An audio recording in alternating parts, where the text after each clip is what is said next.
Media sosial telah mengubah cara pasien dalam bersuara. Namun, di manakah batas antara hak berpendapat dengan pelanggaran hukum yang ada? Mari kita pelajari simulasi kasus berikut.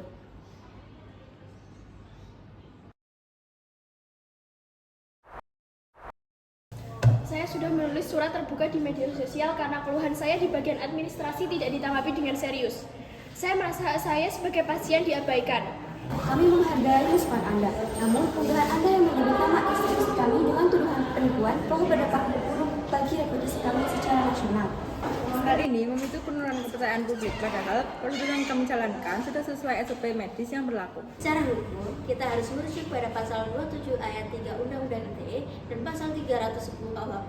Kasus nyata seperti Prita Mulyasari menjadi pelajaran berharga bahwa diksi dalam keluhan sangat menentukan nasib hukum seseorang. Kritik menjadi pencemaran nama baik jika mengandung unsur penghinaan, bukan lagi tentang fakta medis.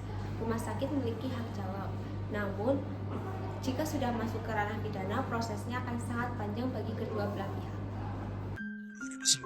Indonesia menyaksikan bagaimana tumpukan koin receh sanggup meruntuhkan arogansi sebuah korporasi besar. Sebuah keluhan konsumen yang seharusnya diselesaikan di meja mediasi justru berubah menjadi gerakan massa yang mempermalukan sistem hukum negeri ini. Semua bermula dari sebuah email pribadi yang ditulis oleh Prita Mulyasari. Ia hanya mengeluhkan pelayanan medis di Rumah Sakit Omni Internasional yang dianggapnya tidak profesional. Namun tanggapan yang ia terima jauh dari kata simpati. Prita justru digugat secara perdata dan dilaporkan secara pidana atas tuduhan pencemaran nama baik hingga akhirnya ia harus mendekam di penjara. Pengadilan juga menjatuhkan vonis denda 204 juta. Kasus seperti ini sebenarnya adalah alarm bagi rumah sakit untuk segera memperbaiki sistem manajemennya sebelum pasien lari ke media sosial. Untuk menghindari segala komplain ataupun ketidakpuasan dari pelanggan kami, tentu saja kita akan sangat berhati-hati, baik dari bersikap, melakukan pelayanan, maupun melakukan sampai akhir. Itu kami akan memberikan yang terbaik, pelayanan secara prima ya.